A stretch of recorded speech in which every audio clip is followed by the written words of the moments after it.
प्रणाम। आप सभी का स्वागत है एक नए सेशन में।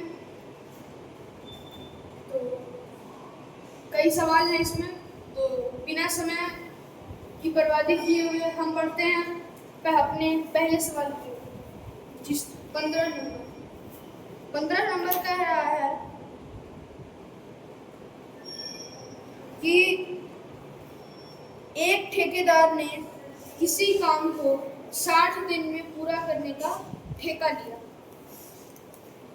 उसने 50 मजदूर लगा दिए। 40 दिन बाद काम आधा ही हुआ। अब वह कितने मजदूर और बढ़ा दे ताकि काम ठीक समय पर पूरा हो? चलिए इसे सॉल्व करते हैं।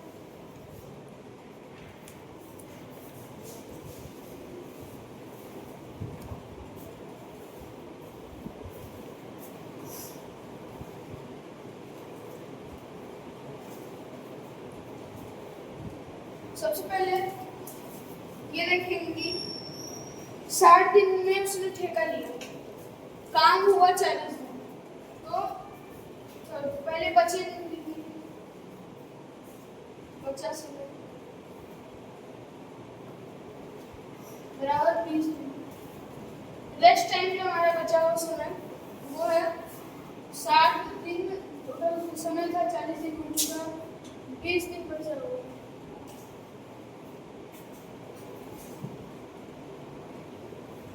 अब आधा काम हो चुका है 40 दिन में, पूरा काम करना 60 दिन में, तो 20 दिन में हमको आधा काम ड्राफ्ट कर देना है। 20 दिन में आधा काम करना है। अगर 40 दिन में 50 मजदूर 40 दिन में 50 मजदूर, इससे पहले तो मान लें कि x ठीक है, तो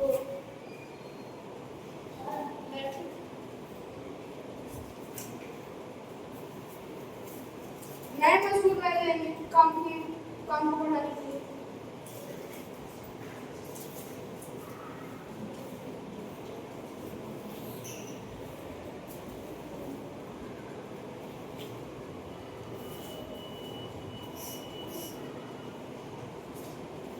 x मान लीजिए।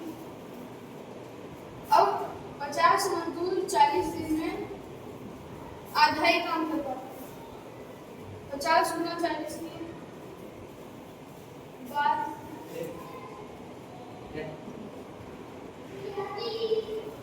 आधा काम फिर से करना 20 गुना।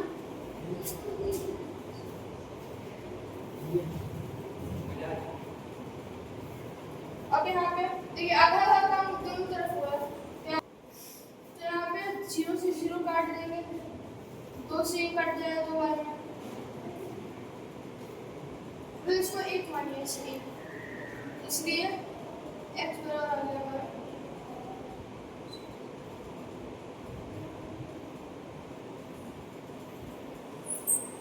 यहाँ पे टोटल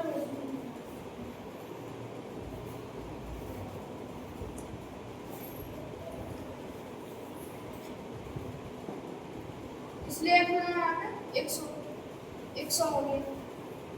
अब टोटल मजदूर हमको 50 से 100 पहुंचा रहे, तो इंक्रीज कितना मजदूर आपके लिए इंक्रीज लेवल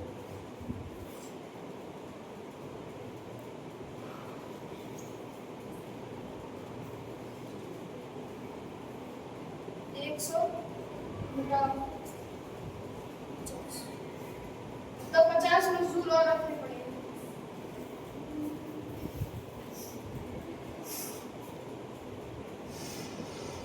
ये हमारा राइट आंसर। उम्मीद करते हैं सारा पहुंच में आ गया। अब हमारा अगला सवाल है, एक समचतुर्भुज के विकर्णों की लंबाई 24 सेमी और 10 सेमी है। समचतुर्भुज की प्रत्येक भुजा की लंबाई है। चलिए इसे बिना समय गवाए सॉल्व करते हैं। सबसे पहले मैं इसे फॉर्मूला सुना ठीक है, इसका छोटा से टेक्निक है ऐसे बना। देखिए रोमस ऐसे रहेगा,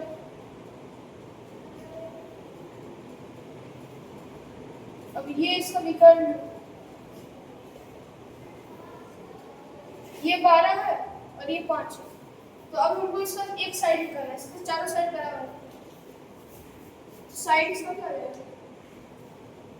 साइड है हमारा रूट अंडर, एक है 12 तो 12 का स्क्वायर, एक है 5 5 का स्क्वायर, हम हो गया 144 प्लस 25।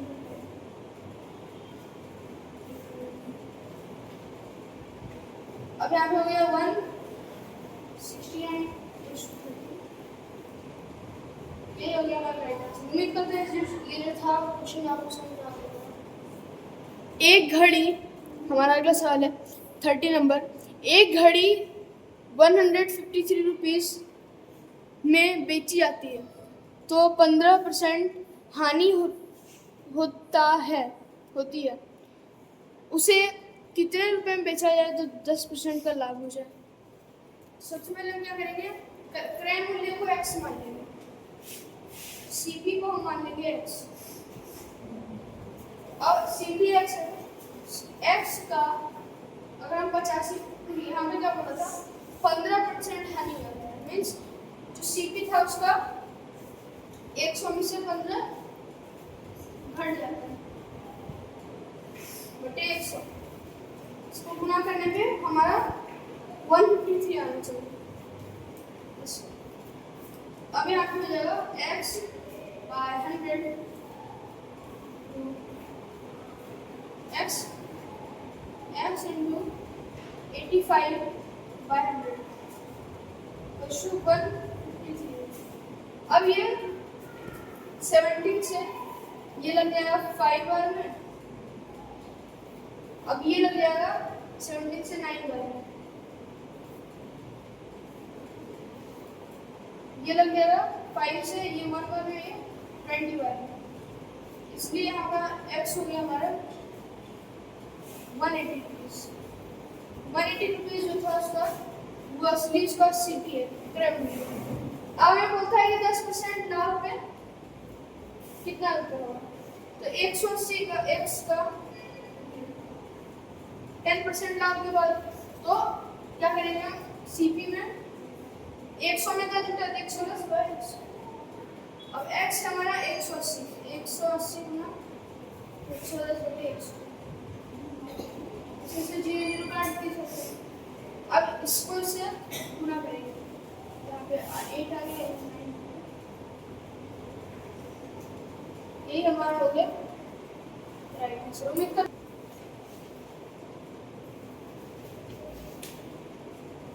यदि 1 किलोमीटर की चौड़ाई का मूल्य 75 पैसे हो तो 1500 ग्राम का मूल्य क्या होगा। 1 किलोग्राम बोल रहा है 1 किलोग्राम की चौथाई का मूल्य 75 पैसा है तो 1500 ग्राम का मूल्य क्या होगा।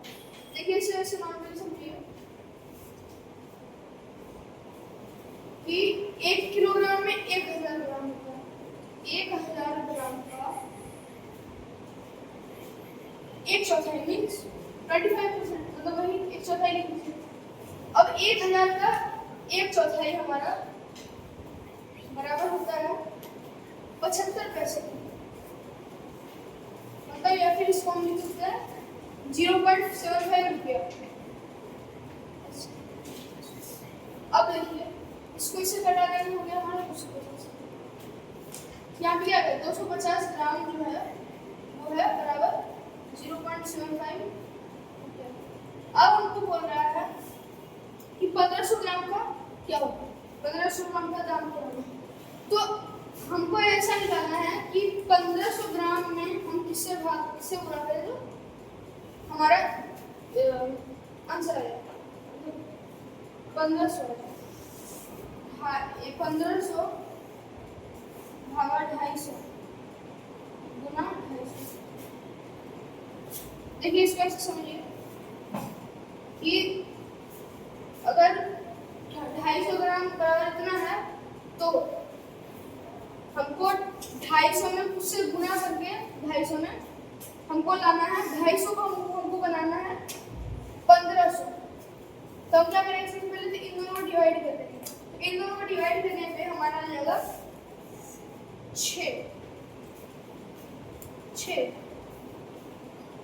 अगर हम इधर 6 से गुना किए, अगर हमको इस साइड पे 6 से गुना करना पड़ गया तो एक साइड पे 6 से गुना नहीं होगा, इस इधर भी 6 से गुना होगा, इधर भी 6 से गुना करते हैं।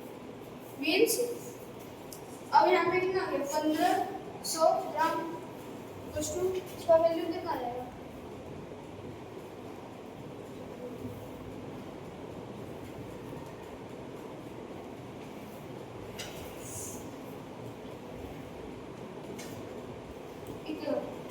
यही हमारा राइट आंसर होगा। उम्मीद करता हूँ सवाल जो आप लोगों को समझ में आ गया।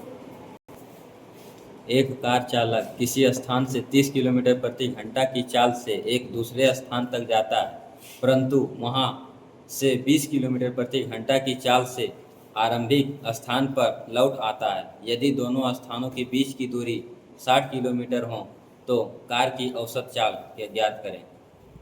चलिए इसे हम सॉल्व करते हैं। सबसे पहले हम क्या करेंगे कि अब कार चालक 30 किलोमीटर प्रति घंटा की चाल से जा रहा था दूसरे स्थान पर।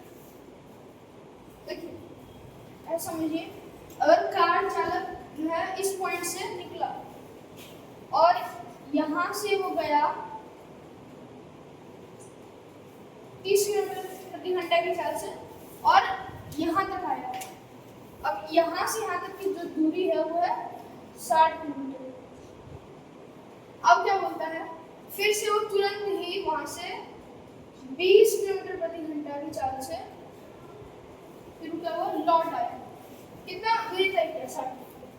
हमें बोलता औसत चाल क्या हुआ उस कार की चाल, मतलब कार का क्या हुआ औसत चाल। तो हम क्या करेंगे, सबसे पहले समय निकालेंगे। 60 किलोमीटर जा रहा है, 30 किलोमीटर चलने में उसको देर लग जाएगा। टाइम,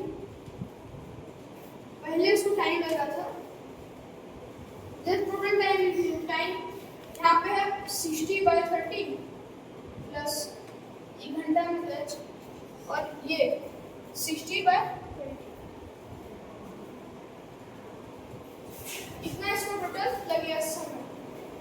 मतलब 60 किलोमीटर फिर आया, फिर 60 किलोमीटर फिर चला गया, तो पीछे जहाँ से आया था वहाँ आ गया।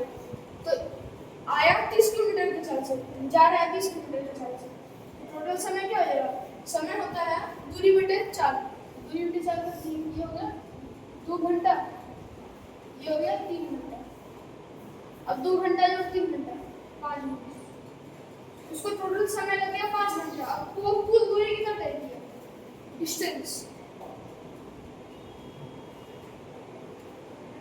डिस्टेंस हो गया उसका 60 किलोमीटर पहले, 60 किलोमीटर बाद, 120 किलोमीटर।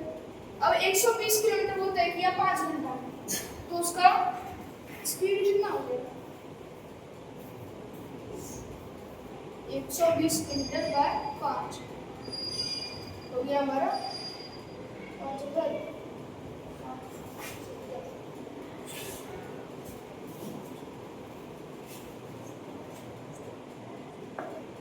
24 किलोमीटर। ये हो गया उसका औसत चाल। उम्मीद करता है सवाल आपको समझ में आ।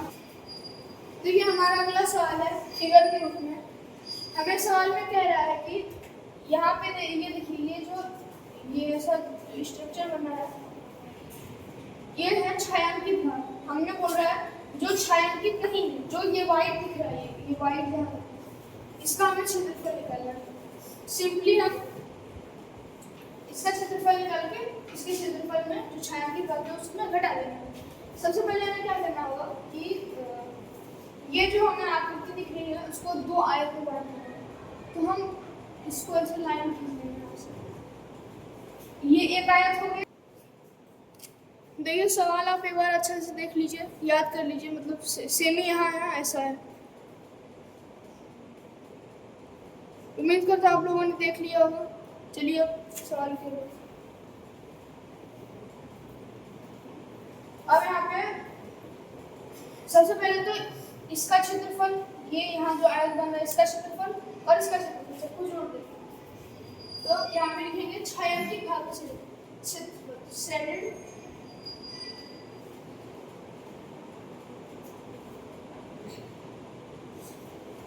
एरिया हो गया हमारा।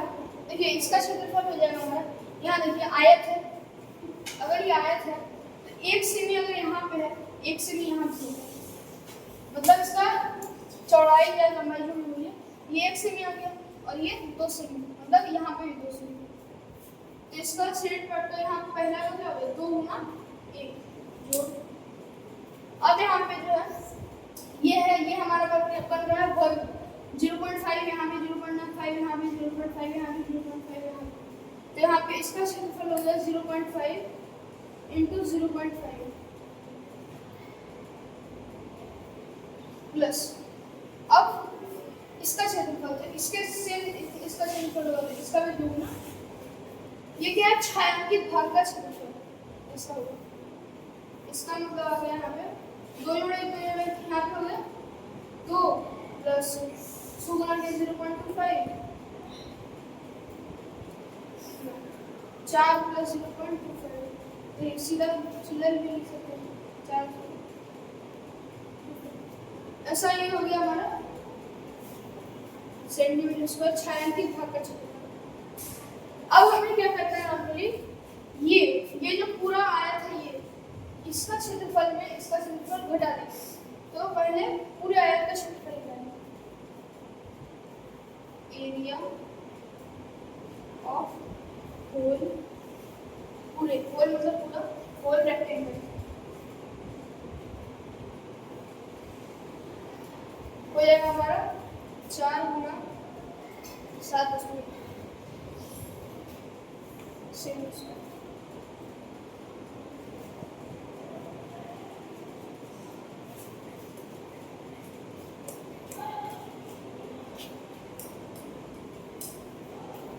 यहाँ पे हो गया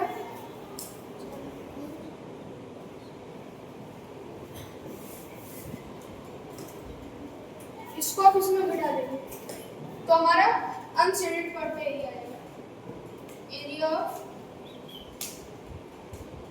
अनशेडेड पार्ट, ये हो गया हमारा 28.08 4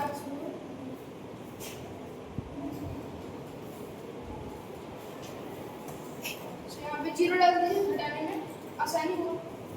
अब यहाँ पे 0 में 5 घटेगा 10, यहाँ पे आ गया 5 और यहाँ पे बचिए 7,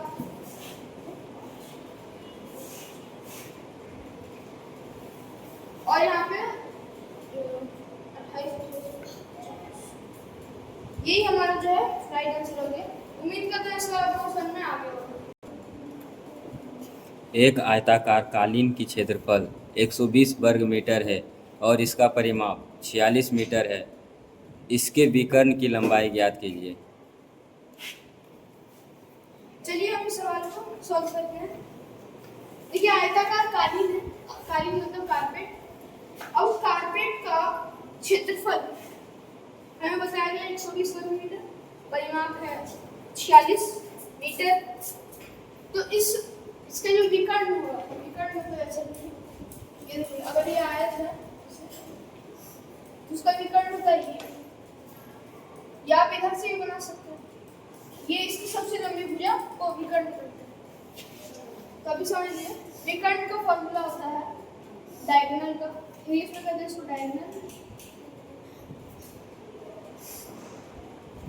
तो हमारा root under L square plus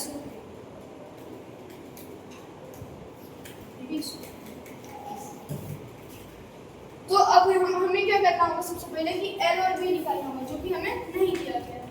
देखिए पेरीमीटर हमारा है 46 सेंटीमीटर और पेरीमीटर का फॉर्मूला होता है 2 इंटू एल प्लस बी और दिया कितना है पेरीमीटर 26, ये हो गया बराबर।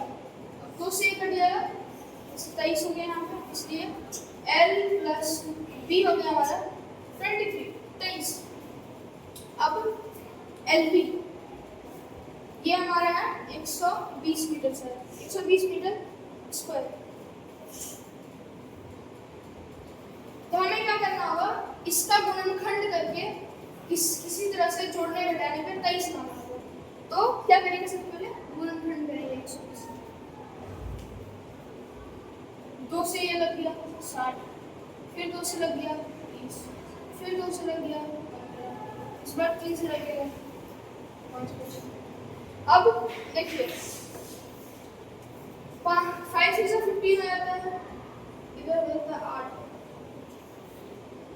हाँ देखिए यहाँ पे हमारा 2 गुणनखंड आ गया, 5 3 50 और 2 गुना 2 गुना 2 8, 15 और 8। तो हम क्या करेंगे, इसलिए हम ये क्योंकि हम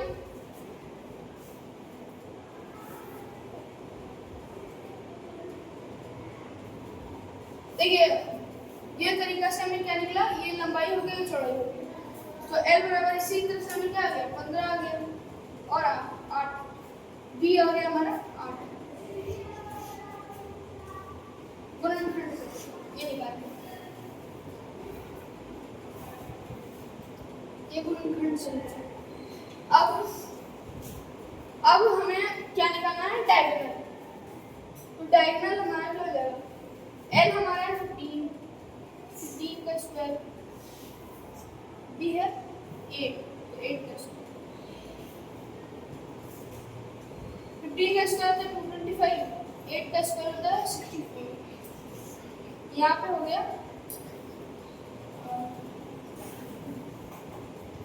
289, 289 में आता है हमारा 14।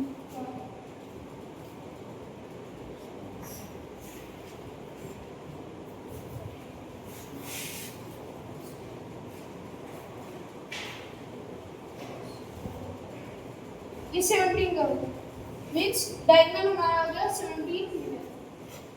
उम्मीद करते हैं इस वाला आप लोगों के सामने आ गया।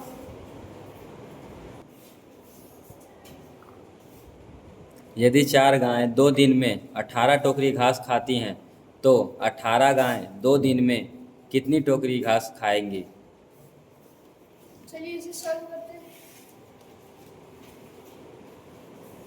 तो अगर 4 गायें 2 दिन में 18 टोकरी खा रही है घास, फिर अगर हमारा गाय बढ़ के 18 गाय हो जाए 2 दिन में कितना टोकरी घास खाएगी। देखिए दोनों चीज में हमने देखा कि 2-2 दिन में टोटल है 2-2 दिन, तो 2 दिन बराबर हो गया, ठीक है। तो इसका भी कोई क्वेश्चन में काम नहीं है, इसको हटा देते हैं। काम है 4 गाय मीन्स 4 काऊ, 4 से लिख दिए काऊ, और 18 टोकरी, 18 टोकरी का बोलते हैं टी, 18 टी। तो 4 गाय 18 टोकरी घास खाती है, तो एक गाय खाएगी हमारा 18/4, कट गया कितने बन गए, 2 यहाँ हो गया, 2 हो गया, मतलब 9 बार। अब बोल रहा 18 गाय बढ़ गई, क्या हुआ 18 हो गया, 18 का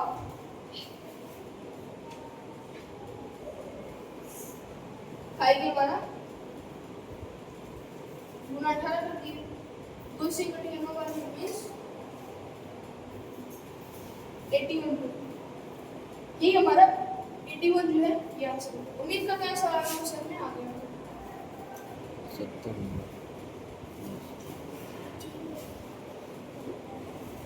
एक बस चालक 30 किलोमीटर प्रति घंटा की चाल से बस चला रहा है। ठीक 1 घंटा बाद 45 किलोमीटर प्रति घंटा की चाल से एक टैक्सी उसे पकड़ने के लिए रवाना होती है। तो बताए कि कितने समय के बाद वह बस को पकड़ लेगी। चलिए इसे सॉल्व करते हैं। देखिए इस तरह सवाल में कुछ नहीं है, सबसे पहले हमें करना है रिलेटिव स्पीड निकालना है। रिलेटिव स्पीड जो कि हमारा हो गया, स्पीड को घटा देंगे, 45 से लेकर 31, मतलब 15 की प्रति घंटा जो है उसका रिलेटिव स्पीड है। अब 1 घंटा में जो बस रहेगा वो 30 किलोमीटर प्रति घंटा चल रहा है, तो 1 घंटा को ज़्यादा 30 किलोमीटर चलेगा, तो डिस्टेंस हो